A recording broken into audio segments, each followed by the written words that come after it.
What's up, Trey? How you doing? Hey, you know what? Welcome to the Black Media Matter Studios. This is our first time sitting down. We always sit down in community, but I'm so grateful that you were able to make this work with your schedule because Yes. you are a busy lady. I am so busy, man. It's crazy sometimes, but it's fun. Well, again, you also are a Central District native, a resident here in Yes. Seattle. Tell us a bit about your start because now you are a business owner, you're a teacher, you're, wearing multiple hats, you're an event planner, doing so many different things, a world traveler. Right. Tell us a bit about what made you say, you know what, I got to have my own business and I got to be, hitting my community in all these ways. Man, for me, it was really about having that generational wealth, having an LLC, having something that was tied to me. I feel like my journey, especially after college, um, was a crazy one. I started off in corporate America. Then, like many who graduate, realized that is not for me. Then I got into education, which is a battle and a system of its own that you're trying to fight. And really, when I came back to Seattle, it was about honoring my community, especially the Central District. So much gentrification going on, so many changes that have been made that I wanted a space and a relationship with the community where people felt like they could come to me for something. Mm-hmm. And for me, that's clothing, that's styling, that's, something that I'm really into. And so that was just a blessing to be able to come back to my community and give them something. Because we had so much previously and it's all changing. It's all been taken away in some form. And I'm so happy that we're able to bring it back. Well, I gotta say, I think you do a real intentional job of the pieces that you pick out for your boutique. Tell us a bit about your boutique and why you were like, look, fashion is where it's at for me. But you have a real particular way of picking certain pieces that are going to hit these streets and people are going to be able to pick that up. Of course, you want the trends. You want to have the woman out here looking fashionable, but you also want it to be unique. You want pieces that you're not going to see all over Instagram that everybody's not going to have. You want things that are form flattering. I don't have the body that I once had, and I don't definitely have an Instagram body. And so for me, I think that here in Seattle, we're really stylish. We have a different style. They can call it Seattle grunge or whatever they want. But when it comes to pieces, the girls got them. Yes. And so you want to be able to mix and match what on a budget with also your bags, your Chanel bags and whatever. You want to make sure that we're really trendy, but we're also, like Macklemore said, thrift shoppers. Mm-hmm. So at the end of the day, you want something unique like this jacket that you have on Trey that nobody else is stepping into the room with. Yeah. And so that's really what Exclusive is about.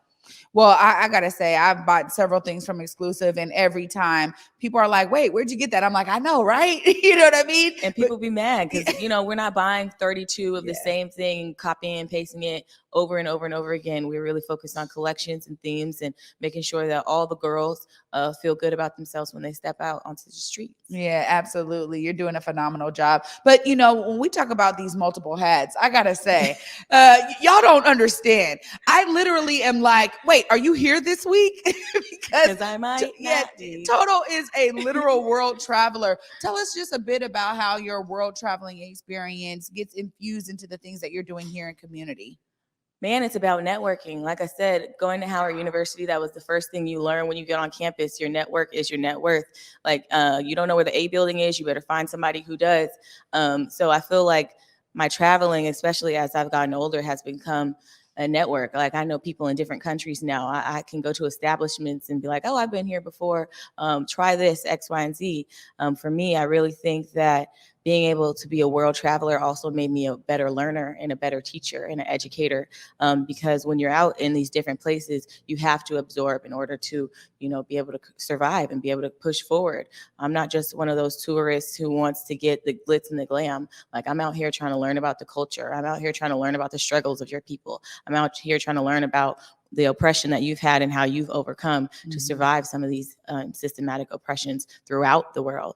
And so for me, it's not just about the selfies at the pool, it's really about diving deep into these different cultures. Yeah. And I think that's so important. Not enough of us understand that. And I think particularly when I travel, one of the things that is really important to me is to be embedded in the city, like with the people, right? Because resorts don't give you the same feel. I mean, I get it. Like, sometimes you just want to go to a resort and it's like chill out, but really that's not where the people are, right? And it's a curated experience for tourists that that does not really resemble the lived experience of the people there. So I appreciate you saying that. But I also get to experience you really being deep in community. I mean, we have worked alongside each other to plan event after event after event. And I was like, as we're embarking on spring, as we were talking about earlier, the sun coming out a little bit, we know that we're about to be having a litany of events, and you are really helping to lead these efforts. Tell us a bit about all of these events that are coming up in our community. Ooh, this summer is about to be a lituation, and I'm blessed, and I'm so happy that it's going to finally happen after the pandemic, things shutting down, summers not being what they used to. Everybody knows Seattle has one of the best summers ever, weather-wise. Popping it rise, it goes down here in the town. So I'm really happy to have these events going down. Malcolm X Day is coming up next Saturday, the 21st. We have Black Wall Street again. We're shutting down Jackson, letting the small businesses out. Um, what so much more. Juneteenth. Oh, and we're gonna have a grand old time. Last year we had 7th Streeter. This year I ain't dropping the name just yet, but we got some popping people that are on the lineup. So again, another community oriented. We want to uplift these entrepreneurs and these small businesses that are within the community because they deserve to be highlighted, and they're staples within our community. So we love to give that festival vibe where people can shop so many different small businesses. Kids be having their businesses out there. So for me, it's really it just gives me, you know, goosebumps. We're also partnering with the Waterfront Pier 62. So we'll be back over there with Africatown Presents Summer of Soul. So that's going to be really, really lit. At the pier, you already know they're activating the pier space so much.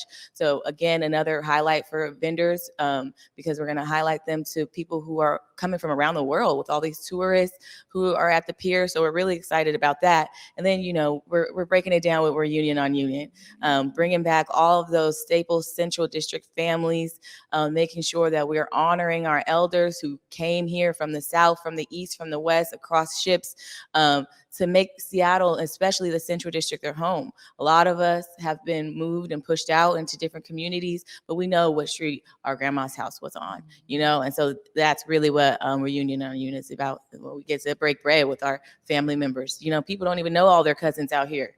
And so I'm just happy about that.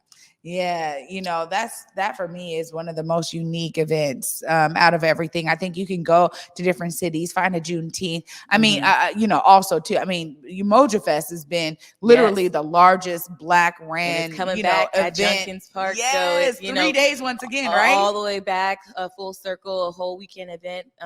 So it's gonna be crazy the entire summer. It's like back to back to back to back. There's nothing that tells me that you can't tap into your community, because you can't. Yeah. There's opportunities. There's going to be so many events for artists, events for musicians to come out. So definitely make sure you're tapping into the Africatown Community Land Trust website and signing up for those artists and vendor forums, so that you can be out here with us this summer. Yeah. And I keep directing people. I'm like, look, check out Africatown Community Land Trust, Africatown SCA on IG. There's definitely some movement happening when it comes to events. But I also want to ask you too, because as a business owner and a vendor at many of these events, you've also experienced how your business can grow out here. This is something that I really want some of our small businesses to understand, that maybe it's a small investment for you to pay that vendor fee, but what you get is so much more than what you may get at other spaces, because these are events that many people are now familiar with and used to. And you're talking about thousands of people coming out. Tell us a bit about how Exclusive Boutique has been able to experience some of that growth because of being out here in these events. Yes, definitely. Exclusive. We've been doing Umoja Fest since we've been open, and all of the other events that have vendorship too. I think it's really about touching base. We've been able to collaborate with a lot of different people because we've met them at Juneteenth, or we were able to use the space because we learned about your space during, Black Wall Street. It's really about networking and learning about what our community really has to offer. Sometimes people don't have the opportunity to have storefronts like the Link Project or Exclusive. And they might be doing things out of their home. So they might have great products, they just not amplified. And so that's really what all of these vendor opportunities is about, amplifying these vendors, and bringing up awareness and a platform for them to sell their product and gain new customers. Yeah, absolutely. And I just gotta send a shout out, man. My cousin, she was like, look, I started my business during the pandemic because of Sure events. did. You know what I mean? Catering by Tia. Shout out to you, cousin, because she was like, I'm always cooking.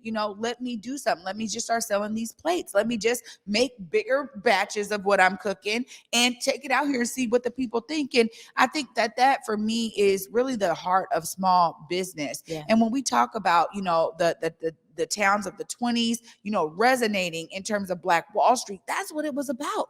It was about everybody doing their part. It was about everybody being connected and being able to be like, you know what? I'm going to provide something to my community. So I got to thank you publicly. I'm always doing it privately. I got to thank you publicly, Toto, because you are really dedicated to bringing these events together. Thank you so much for using all of the network that you have to bring more and more depth to these events as well, because I know it was through you and my girl, Tame, last year when we brought 7th Streeter out here, which meant so much to so many people. So we just thank you for being, there, for being present always, and being connected to community the ways that you are. Always is. I feel like if it's a calling, you must do it. Got to go forth and prosper. That's right. Yeah. Well, thank you again for being here. You guys, make sure you let the audience know how they can check out your boutique, how they can support you, and again, tap in. Yeah. Follow us on Instagram at shop Give Me Exclusive. You can shop with us online, givemeexclusive.com. It's for all the ladies, like I said. We also have unisex items. So come support a Black business. We're also working with a lot of different vendors and different fashion designers this year. So you can see some fire pieces coming through exclusive. Looking forward to it. I'll be checking it out. Yes, I need some more fire pieces. Yes.